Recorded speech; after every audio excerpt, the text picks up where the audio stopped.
Good morning and welcome to the episode of the AddDrop Podcast. As we continue our spin through the world of college athletics, I am pleased to be joined by the athletic director of Georgia Southwestern State University, Mike Leeder. Mike, how you doing this morning? I'm doing good, Terrence. Thanks for having me here today, and I'm looking forward to our conversation. Hey, anytime. What was the transition like going from being a head coach to being an being an AD as far as the time and as far as the time was right to make the move full time? What was your thought process? You know, I was doing both jobs for 2 years here. I was the AD and the men's basketball coach for 2 years, and we really started to slip a little bit in men's basketball, and the time needed to do both. They kept kind of intersecting, and it was really, I don't think I was very effective in either position, and I made the decision to go full time into administration in 2016. We had a presidential change here, and I was really fortunate that the guy they brought in here to be our new president really helped me grow as an administrator, to see things through the lens of an administrator as opposed to a head coach. And the time has been, I still think that I coach. I just coach coaches now instead of players. As someone who went to Florida State in the late 80s, early 90s, what was that feeling like seeing wide right finally turn into a championship after you left school? It was, I stayed in Tallahassee after I graduated and was an assistant basketball coach at Tallahassee Community College. But it was really kind of exciting to watch the rise of the football program kind of through the late 80s. And then they kind of were close. And then they were finally able to break through, I think, in 93. And really exciting time in Tallahassee. And to experience that as a student, as an undergrad, and watch the rise was great. And then and being fortunate enough to still be in Tallahassee, even though I had started my professional career, there was certainly some pride there and watching Florida State do so well in football. Being involved in the basketball program, when you look at Florida State basketball, around that time you had one of the best runs in school. You saw one of the best runs in school history. You had Charlie Ward, Sam Cassell, and Bobby Sawyer, and I think Doug Edwards. Doug What was Edwards. what was that time of those four players being able to take the floor for the Seminoles? It was really exciting, and my role as an assistant at TCC, a lot of times when the Florida State didn't have a practice facility back then, so a lot of times the basketball players from Florida State and Florida A&M would come over to our campus at Tallahassee Community College, and we had a lot of Division I players that were there at TCC for academics. So we got to see them playing pickup games and get to know those guys a little bit, and then to see the success kind of mirror the football program was really exciting. I know they made it to the Elite Eight one year and lost to Kentucky, but it was a really, really good team and a bunch of really good guys. Coaching staff was good. We had a good synergy between the staff at Tallahassee Community College and Florida State, and they were guys we really enjoyed spending time with. Things that I've looked towards and looked kind of did research upon is the enrollment cliff, how because of the declining population as far as people 15, 20 years ago decided to have children, the enrollment around different colleges have decreased. Have you seen any effect of that down where you are, or is it more of something that is still off in the distance? I'm not sure what the future holds in the distance, but I know our school's kind of the other way. Our enrollment has really taken off here. We've had 3 straight years of record enrollment. When I first started here, gosh, back in 2003, GSW's enrollment was about 2,200 students, and we were over 3,700 this fall. So, we've been really, really aggressive as a university in marketing what we have here in Americas. I think athletics, the success we've had in athletics the last 5 years has certainly played a part in it. I think people perceive us as winners now, and I've been happy and proud to be a part of the upward trajectory of this university and just to watch the growth in Americus and our campus population as well has been pretty exciting. So what the future holds, I really don't know, but we're excited to be in an uptick right now, Terrence. What makes America such a special place for your campus?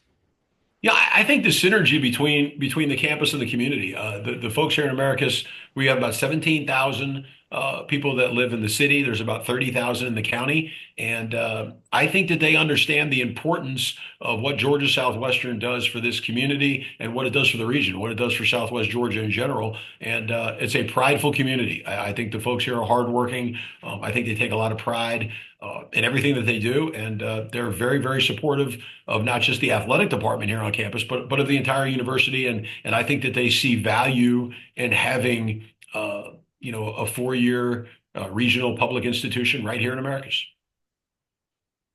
As a former head coach, you've had to have difficult conversations as far as with players, with admin. Now, as an admin, how much easier is it to have those conversations knowing that you've had experience with having those tough talks with people in the past? Well, I don't think anybody looks forward to the difficult conversations, whether it's with a student athlete or with a coach or another administrator. The one thing I think that I've grown a little bit in my time as administrator from a head coach, I think there's a way that you can say difficult things in a kind way, and I really try to be, and I hate to use the word transparent, but I try to have a lot of conversations with coaches. As my expectations in the classroom, in the community, and then, the competitive arena of success. And I hope that through those conversations, when we do have to make a change or things aren't going well, that it's not a surprise, that they feel like they've been supported all the way through. And, those aren't comfortable to have, but I think that they're necessary. And if they're handled the right way, I think they can be beneficial. One of the toughest parts of a athletic director's job is to fundraise. You've managed to secure deals with Adidas, Coca-Cola, Magnolia Manor, Phoebe Sumter Medical, and Citizens Bank of America, to name a few. What is your approach as far as being able to find corporate sponsorship? I think it's very relational, the relationship piece. I've been fortunate. I've been here for 22 years, and I think a lot of people remembered me when I was the men's basketball coach, and now when I transitioned to administration, I think I'm known in town for being around for a while, and I try to get out and be as involved in our community in areas that maybe those don't necessarily involve GSW. We're real big here in the Special Olympics and the Night to Shine, and working with special needs populations and Habitat for Humanity is right here in town. So we do a lot of community engagement with them. So I think that anytime you're asking for people to support what you're doing and what your passion is, you kind of have to live that and match that in areas that maybe don't touch your job, so that you feel like. So that the people in town feel like you're a part of what they're doing, and it makes it easier for them to support the student athletes we have here at GSW. What was the transition like going from NAIA to Division Two? What was that process like? It was incredibly difficult. I mentioned we had 2,200 students at the time. We were not financially ready to make the move to Division Two. We were not emotionally ready to make the move to Division Two. I think our competitive record bore that out. I shared with people that I had worked for three previous presidents when we were in the process of transitioning from NAI to Division Two. In those first couple of years, we were stumbling around in Division Two, and each of those presidents understood the importance of athletics. They looked at us as an enrollment driver. They looked at us as buying meal plans, providing on-campus activities. And then when Neil Weaver came on board in 2016, he was the first person that understood the importance of competitive athletics. That if you're going to do this, you might as well be good at it. And with the competitive athletics, you could tie that in, to a lot of things that are happening on campus and getting a lot of excitement around the competitive athletic program. So we were not ready to make this move in 2003. The leadership at the time, I think they were smart in that they saw Kennesaw State and the University of North Florida.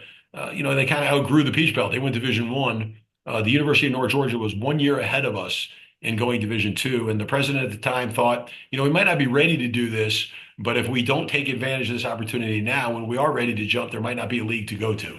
So we jumped in probably a little bit quicker than we should have, and but we found our footing. It took us a while, and we're pretty competitive now. We're very proud of the product that we put out, for people to come watch. How do you gauge the success of your coaches in your athletic department that goes beyond wins and losses? Terrence, we try to emphasize, three pillars here, and they all start with the letter C. What they do in the classroom is really an important piece. We've had 23 semesters in a row where our student athlete GPA has been above a 3.0. Nine of our 10 teams this fall had above a 3.0. So the community, the classroom piece is really, really important. And then the second of the three C's is our community engagement. And we've led the country 2 of the last 4 years in community service hours generated amongst Division II programs in the Helper Helper app, and really making sure that coaches are recruiting that way, that they understand the importance and the need for us to be engaged with the community, and the coaches have to recruit like that, and it's got to be a fabric of what they're doing in their program, and it's got to be coach driven. So we really do emphasize those two C's in addition to the third one, which is the competitive field of success. So we place an equal importance on classroom and community as much as we do on their competitive record. When you're not in the office, how do you get away from the game? You mean personally, like what do I do to get to, or what am I doing in work when I'm not in my office? Yes. Okay, so I'm out trying to build and maintain relationships that we have on campus. Really trying to be, I tell our student athletes and our coaches all the time. I think my primary job, is to be the storyteller of what goes on here at GSW. And when they give me good material, I tend to be able to tell a better story. So, I try to go out and visit. I do miss being around a team, so I'll go out and watch practices. I'm at just about every event that we're playing, unless I'm called away for something administratively. But I love being around the student athletes and really working on that relationship piece and telling their story. I think that's such an important part of my job, and it's a part that I really enjoy doing. What's your favorite place in America to go eat? We have a new Cuban restaurant in town, and it's unbelievable. It's really good. The folks there are really, really nice, and I'll go sneak off and get a beefsteak a caballo sandwich, and I'll do that about once a week. It's really, really good. And there are a lot of good places here in Americus, and there are some of our corporate partners, and the Cuban place is really, really good. As a former basketball coach, who is the best player that you coached against? Uh, Let's see. So we played Florida State one year when I was at FSU, and when I was at Georgia Southwestern, we went down and played them. They had just come off of the Sweet 16, and they had Bernard James, was still one of the post players there. The military guy, a little bit older, and he was about 6'11", 270 pounds, and we had two really, really good posts. One was a returning preseason All-American. He was about 6'7", and you realize quickly just the disparity between the ACC level and the Peach Belt was never more on display than that night. So Bernard James was really a tough one for us to deal with. Despite being away or being out of school for the last 30 plus years, when you see Miami, do you still get that little twinge of dislike for them? No, I think that I've translated that or transferred all that to the job I have here at GSW.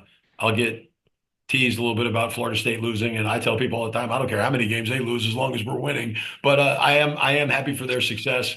They were again very kind to bring us down to play us in basketball, 10 years ago, or probably even a little bit longer than that. But no, it's been great. We're not too far away. I got my career started in Thomasville, so it wasn't too far from Tallahassee, and Americus is just a little bit further north. So we still get back to Tallahassee occasionally. I still have some good friends there, and my wife graduated from Florida State as well. So certainly Tallahassee is something that's near and dear to both of us.